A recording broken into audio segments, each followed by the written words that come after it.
Okay, so his dad is now involved, right? And let me tell you something about his dad. His dad, whose name is Jacob. or Israel. Israel, all right? Either name. His dad loves him more than any other brother. You know why? He told Good kid, good boy. it's his oldest. It's his oldest son from his favorite wife. All right? He had two wives. Two wives, and his second wife was his favorite wife. There's a long story about how he ended up with that wife. But anyway, his oldest son of his favorite wife is Joseph, and the other one is Benjamin. And so Jacob loves Joseph more than anybody else. That's why he makes him this nice coat, right? And so it's important to understand that when Joseph gives this second dream and says, now all of you are going to bow down to me, including the sun and the moon and the stars and everything else, and all creation will bow down to me. His father's like, dude, cool it, all right? And his brothers hate him more. Now, here's what happens, the rest of the chapter. Real quickly, what happens is that his brothers go off to do some ranching or farming or whatever you want to call it, and Joseph goes out to look for them. When he finds them, they decide that they are going to take care of him. You know what they do? Try to get him. They sell him, but what do they do first? Put him in a They put him in a well. Put him in a well, all right? Try to Tear his get him. clothes up, okay? Now, what did one of them, some of them want to do to him? Kill him. Kill him. Right, they wanted to kill him. And then they decided, the oldest one came in and he says, no, we're not going to kill him. We'll take care of it another way. Somebody came by, they sold him into slavery, and off he went. But what happens is that they kill an animal, put blood on the torn coat, take it back to Jacob, and what happens to Jacob? He's a mess, all right? Really hard on him. Okay, that's the story up to this point, and I think we should watch the video so that we can see a little bit more about the story, okay? So we go to here. Video time is favorite time. I love these. His favorite I time? don't know why. Are you showing favorite time? Just like Jacob? They're good. I think Jacob's like, I think like, oh my God, you know favorite time? We're gonna throw you in a well.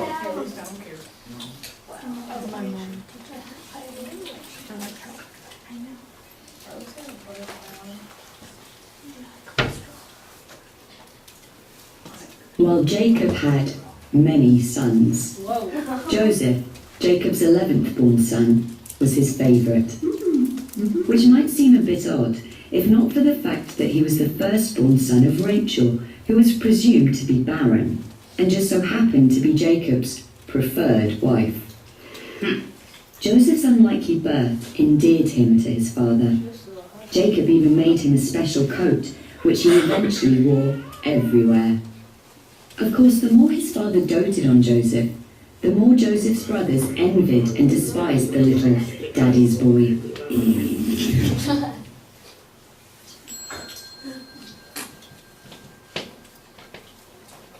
From an early age, Joseph was blessed with the ability to interpret others' dreams, and also had extremely vivid dreams of his own. Joseph would often share what he had dreamt with his brothers, which, on more than one occasion, seemed to indicate that Joseph was somehow superior to them. The last straw for his brothers was Joseph's dream in which even the sun, moon, and stars bowed to him. Joseph was either very, very vain or very, very naive. In either case, he was quite gifted at infuriating his siblings.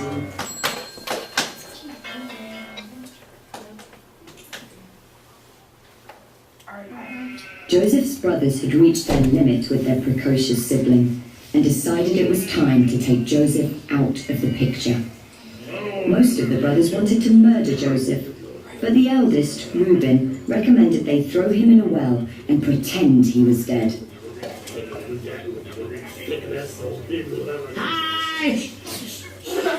Joseph hadn't comprehended his brother's jealousy until now. What? Hey, guys, good one. Guys. As luck or misfortune would have it, an Egyptian trader passed by. Joseph's brothers seized the opportunity and sold him into slavery for 20 shekels of silver. which was actually quite a bargain for the Egyptian. Joseph's brothers dipped his colourful coat in goat's blood and brought it to Jacob. They told him they found the coat and that Joseph must have been killed by a wild beast. Jacob was devastated.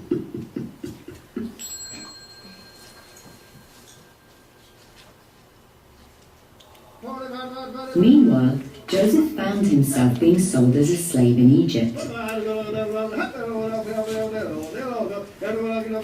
He felt a bit betrayed by his brothers, but rather than despairing, he recognized he had to stay sharp and maintain faith if he was to survive.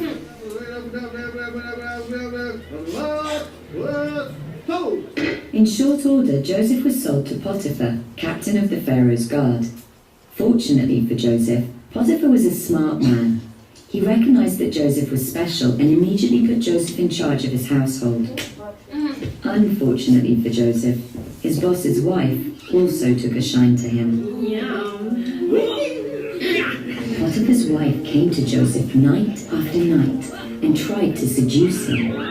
And night after night, he sent her away frustrated. Joseph was no fool. There was no way he'd betray Potiphar's trust by fooling around with his boss's wife.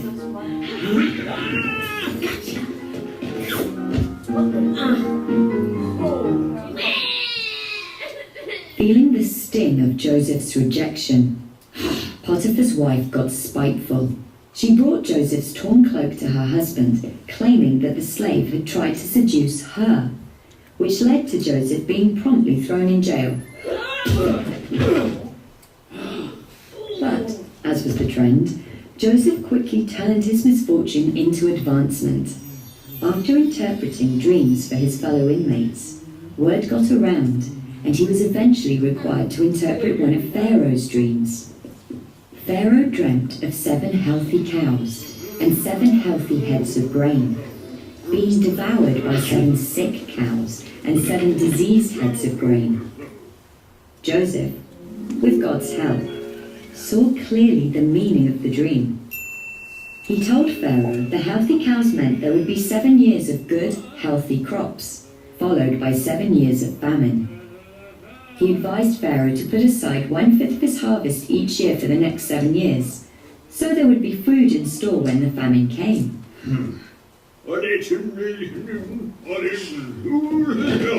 Joseph secured Pharaoh's trust, and in return, Pharaoh put Joseph in charge of Egypt. Wow. The years passed exactly as Joseph said. 7 years of plenty were followed by 7 years of famine. Since Egypt was the only country prepared for the shortage, people travelled from all around seeking provisions, including 3 of Joseph's brothers.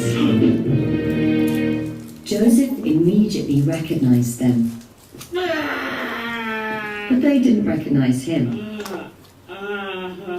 Joseph provided food for his brothers, and after a bit of inquiry, inspired them to return with his younger brother Benjamin by holding one of them hostage. The brothers returned with Benjamin in record time. Seeing Benjamin, his only full brother, overwhelmed Joseph. But once again, he hid his true feelings, partly to see if his brothers had at all changed, and partly just to see them squirm. Joseph had a silver cup planted on Benjamin. He then accused the boy of stealing, and for punishment demanded that little Benjamin be left behind in Egypt. Knowing the loss of another son would kill their father, the brothers begged Joseph to let Benjamin go. One brother, Judah, even offered to remain in his stead. The sight of his brothers on their knees before him was too much for Joseph. Unable to hide his true identity any longer, Joseph revealed to them who he was. The guards just staring at him. So he takes off and he goes, oh, that's him! Oh my god. Wait, that's gonna be the guards, just right there. See, I told you all! I told you!